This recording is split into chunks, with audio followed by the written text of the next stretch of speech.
to, at this point, take that out. So grab different colored pens, pencils, and don't copy what I'm about to do, but I just wanted to show you guys, whenever you're looking at these types of figures, and I know some of you guys are going to have difficulties at the beginning with identifying this, but I want you to see that when I'm looking at this, and you don't highlight it right now, just look at what I'm highlighting. There's 3 sets of possible triangles. Okay, so I'm going to describe it as that's going to be the first set, is the smallest set of triangles. So those 2 triangles are the smallest in the pictures. Before I tell you guys the answer, how many sets of triangles do you guys see in it? And go ahead and type into the chat. How many sets of triangles are there in this figure? How many sets of triangles do you guys see? Okay, so I had highlighted in yellow the small set, and then this is the medium set of triangle. Whoa, how are you guys getting 4 and 6? Oh, you're counting the total number of triangles. Okay, I was counting the pairs of triangles. Thank you. So the yellows were 1 pair, the pinks were a 2nd pair, but either way, I think you guys understand what I mean. And then the final set of triangles would be the larger set right here. Okay, so the goal always is to identify, well, which ones are we trying to prove are congruent? The small ones, the medium ones, or the large ones? And so because we're now moving into a stage where we're proving more than 1 pair of triangles are congruent, we might have to prove first that 1 set is congruent, and then use that information to help us prove the 2nd set is congruent. Okay, so let's say the figure as provided to us is what's given to us. So we know that those things that are marked there are congruent to each other. Based off of that information, this key step of the proof, part A, says that triangle BOX must be congruent to triangle DOY, based off of what you see there. Okay, so a few things you guys can conclude, right? Well, we know that this angle is congruent to this angle as well. And since we're talking about triangle BOX and DOY, we're talking about the medium triangles, right? These triangles right here, this one and this one. In the chat, can you guys type out to me, why do you guys know that those 2 triangles are congruent to each other? What's the reasoning for those 2 triangles being congruent? And remember, the question is not about the angles being congruent, but why are those 2 triangles congruent? So the reasons are the 5 reasonings: side, side, side, side, angle, side, angle, side, angle. Why are those triangles congruent to each other? Okay, good. So many of you guys wrote angle, the side is included, and then that angle. So because this is just listing out the key steps, a lot of you guys were really good and listed out that as the next step, which if it had all the steps, that would definitely be the first step. But in this case, they're just wanting you guys to be able to identify what the key steps are. So those 2 triangles are, that first set of triangles that I see are congruent by angle, side, angle. Now, if you notice, what I marked off are an angle, a side, and an angle. But remember, all corresponding parts of those 2 triangles now are congruent. So now I'm going to look to use another corresponding part that might help me out to solve another set of triangles. So yes, I will be posting this lesson. By the way, you guys, I post all the lessons on YouTube, and all the links are provided to you guys on the agenda. So anytime we have a new lesson, it's always posted on YouTube. Okay, so BX is congruent to DY, and someone already guessed it. In the proof set we did in class the other day, you guys would see, okay, well, if all sets are congruent, and sorry, I keep switching colors here, but I would know BX is congruent to DY because those are parts of the pink triangles that I highlighted. Yes, Cpctc. So what we will notice is that as soon as you guys prove the triangles are congruent, all corresponding parts are congruent. And notice now that BX and DY, well, they happen to be parts also of this other set of triangles. So I'm going to shade this in yellow. Notice that BX and DY happen to be parts not only of the pink triangle, but of the yellow triangle. And by establishing that they are congruent to each other by Cpctc, now look at the yellow triangles. Why are those yellow triangles now congruent? What's the reason for the yellow triangles being congruent?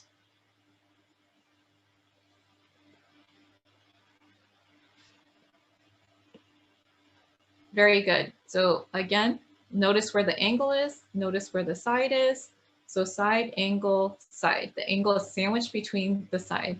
And much better job at recognizing the reasonings now.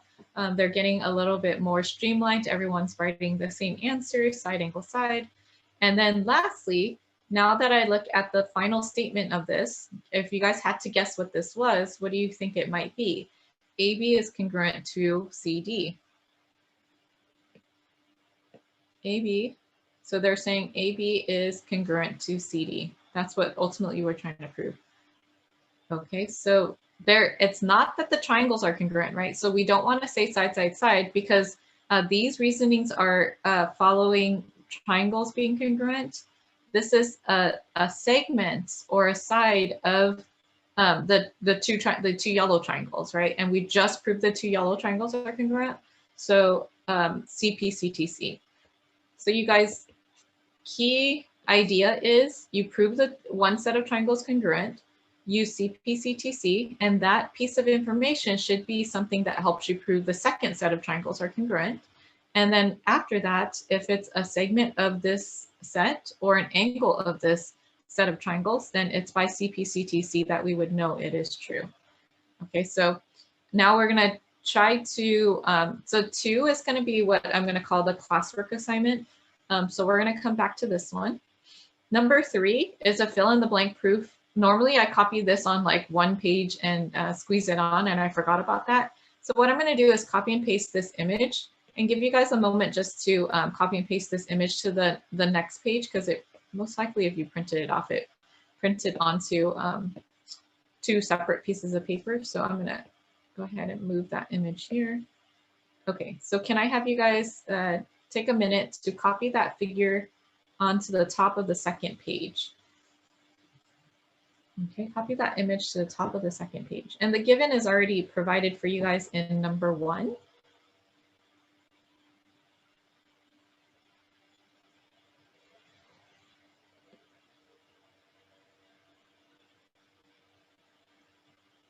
As you guys are sketching out the picture, they provided for you guys in the given, X is the midpoint of BD. X is the midpoint of BD. So on my diagram, I'm going to mark off if X is the midpoint, then I would know BX is congruent to XD. Okay, and you can see that in statement 2, after they tell you it's the midpoint, they provided a reason for definition of midpoint. So we would say what we marked off on our diagram, BX is congruent to XD, definition of midpoint. They also provided for us that AC is perpendicular to BD, that AC is perpendicular to BD. So on my diagram, I would mark off that these two angles are right angles. Okay, so there is a possibility, so let's go ahead and write given here. So if I was doing this, I was doing this proof and I did not know statement 3, if 2 lines are perpendicular, then they form congruent adjacent angles, I might say, well, what's the definition of perpendicular, which we've done before? The definition of, sure, Phoebe, the definition of perpendicular is that they form right angles. And then after that, if they're right angles, then what's the definition of right angle? That it's equal to 90 degrees. For now, I would say, don't worry too much about this step, but understand that if you have 2 lines that are perpendicular, right? If you have 2 lines that are perpendicular and they form right angles, that those 2 right angles must be congruent to each other. Okay, and so that's this statement right here. So in my figure, let's say that you know angle BXA, which is one of the right angles, is congruent to angle AXD. And the reasoning for that would be that the 2 lines are perpendicular. So when they form angles, those angles must be congruent to each other. Makes sense because they're 90 degrees. Okay, so now looking at your picture, I would say if you're looking at this and you're trying to figure out, okay, well, what do I have the most information on? Right now I have a side and an angle. And because a lot of these figures, especially with those diamond and kite type pictures, you have shared sides. So you should look for things like reflexive property. If I'm looking at this proof just as a beginner, I can look ahead, right? I'm trying to prove ABX is congruent to ADX. Okay, if I do that, right now I have a side, right now I have an angle, but I also need another side. What side is congruent to itself by reflexive property? What side is congruent to itself by reflexive property? AX. Okay, AX. In that pink, I want to label the one that is in the pink triangle, right? The pink set, AX. So AX is congruent to AX. So the next statement after that is taking the information that I have, why are those two pink triangles congruent to each other? Okay, what's the reasoning for the two pink triangles being congruent to each other? Once again, very nice. For those of you guys typing it in, you have a side, you have another side, and then an angle that is included between those two sides. So excellent job, side angle side. So again, we'll work with the fact that we have and label it. Oh, and why someone did type out HL, which is a good guess but incorrect. Why is this one not HL? Why is it not HL? It doesn't have a hypotenuse.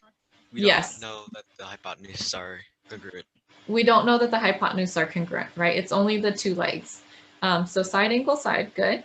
And then the next step would be, okay, so now that I've proved those pink triangles are congruent, let's see what it is that they're asking me to prove. So let's go all the way to the end of the proof, and just to kind of plan ahead to see what triangles I would try to move on to next. Angle ABC.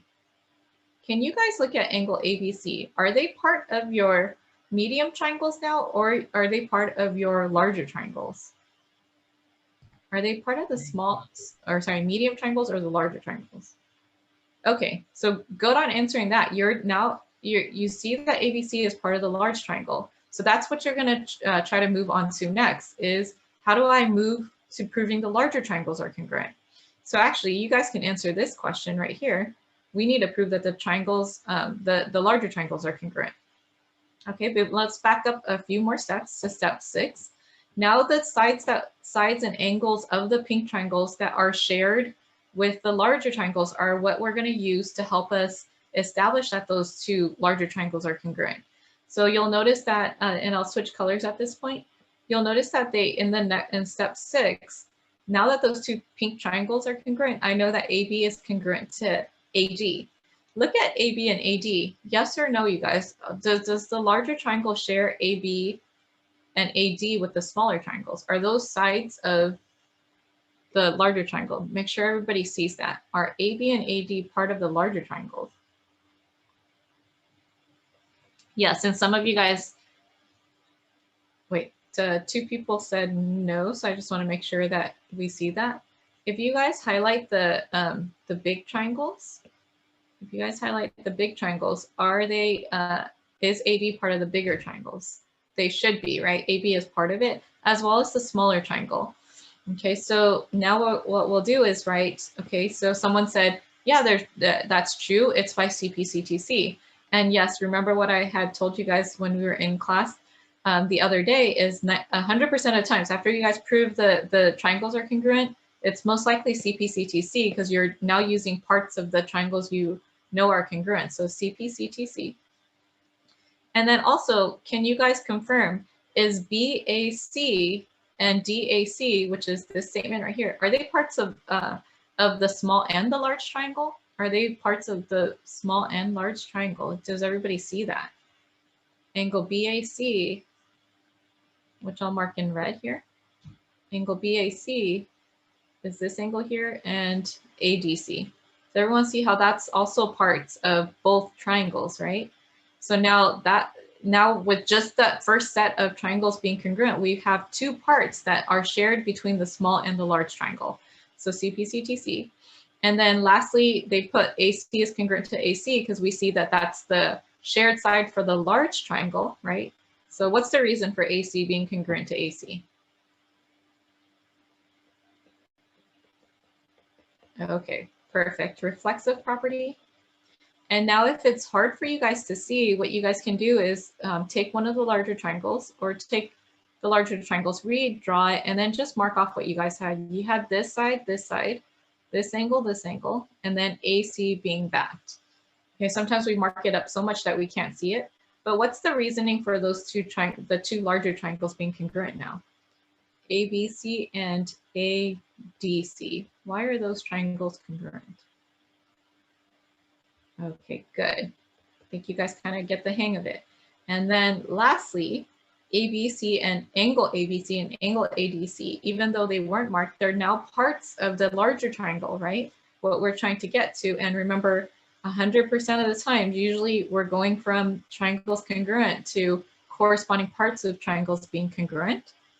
So our last one, those angles are congruent by, very good, Cpctc. And these are the key steps. I'll just highlight that for you guys, is that this, put a star by it, this and this.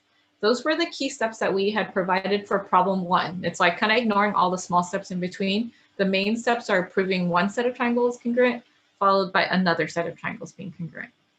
Okay, let's try to do one completely on our own. And then I'm going to have you guys work in groups to try to come up with the other one. So this one is really similar to the picture above, except for it gives you guys some information that's different. Okay, so let's have you guys mark off the diagram, and it looks exactly almost the same, but it's a little bit of a twist on it.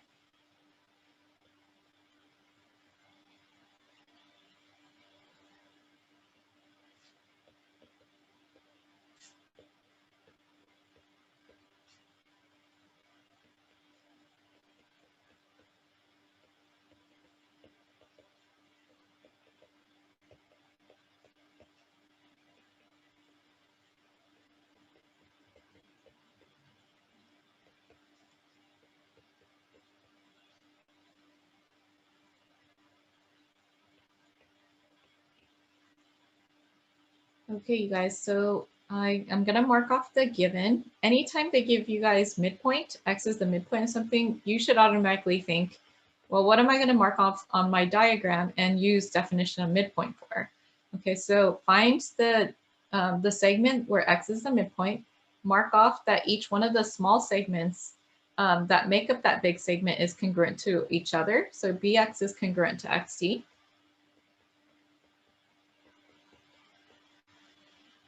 Okay, definition of midpoint. We also got BC is congruent to DC. BC is congruent to DC. Okay, you have the small triangles on the left, you have the medium triangles on the right, and then you guys have the larger triangle overall. Right now, what's the only possible one you guys could even prove are congruent? The small, the medium, or the large? So we have an idea of where we're going to move. Small, medium, or large?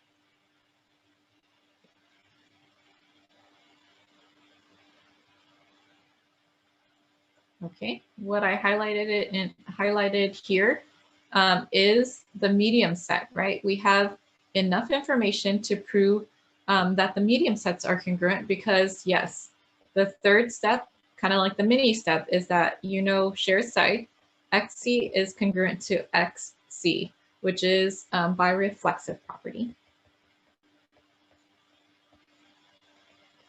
Okay, why are those two medium triangles congruent to each other? Type it out in the chat. Why is BXC congruent to triangle DXC?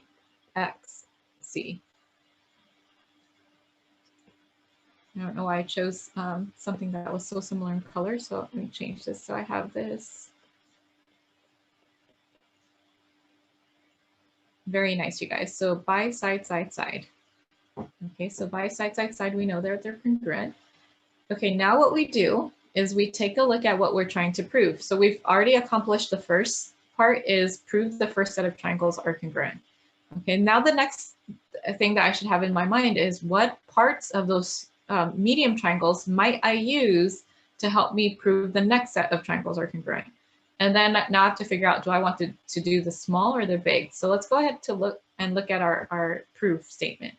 Our proof statement says that we have BAC is congruent to DAC. Then this becomes a little bit of a problem, right? Are those angles part of the small triangles, the large, or both? Are those angles part of small, large, or both? So I would say now, and good, you guys, many of you recognize that it's part of both. So if there was a clear answer, like if it said small, if you guys just thought, okay, it's only part of the small or only part of the large, then you would just go straight to doing that one. But this one is unclear. This is part of both. So we need to take the analysis one step further. Okay, we want to look back at our medium triangles. Okay, in our medium triangle, we have a couple things that are shared, and we want to consider, okay, well, what are those, what is the information within the medium triangle share the most parts to? Does it share the most parts to the smaller triangle, or does it share the most parts to the larger triangle? What do you guys think? Does it share parts with, more parts with the small triangle or more parts with the larger triangle? Because remember, we're trying to decide, should we prove the small triangles or the large triangles? What do you guys think? Very nice, you guys. So I'm walking you guys through what I'm thinking, and this is very good. You're all typing in large, and that's true. In a different color here in purple, do you guys see how this angle and this angle are part of the medium triangle, but it's also part of the larger triangle, right? And then the larger triangles are attached to each other. So then we have AC is congruent to AC. So with that piece of information, that's going to lead us to establishing that those two bigger triangles are congruent. So step 5 would be angle BCA, which are part of both the medium triangles and the larger triangles, is congruent to angle DCA, and that is by what follows side, side, side, you guys? What's the reasoning for that?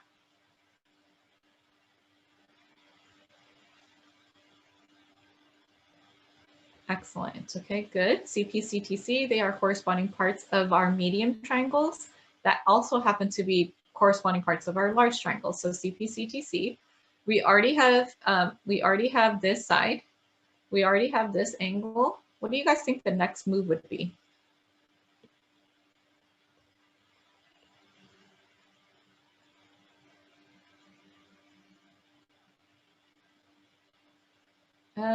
Someone said vertical angles, but vertical angles would be like this angle and this angle here.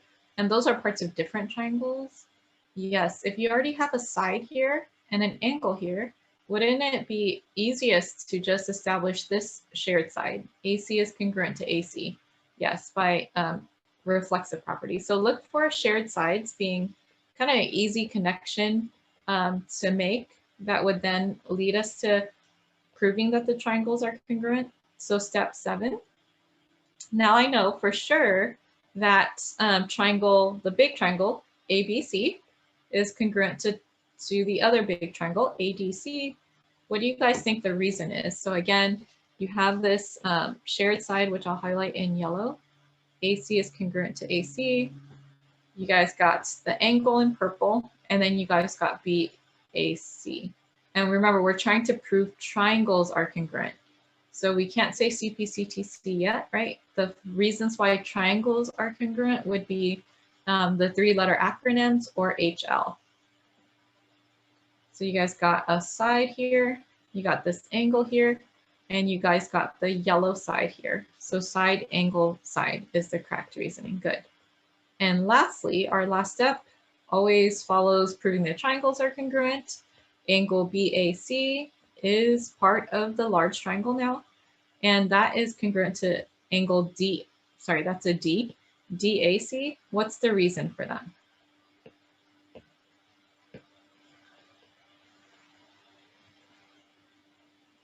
Yay, and then so we have our key steps, right? We have this key step being the first set of triangles, and then this key step being the second set of triangles. Always like a side, side, side, side, angle, side, followed by a Cpctc. So here's the challenge, you guys.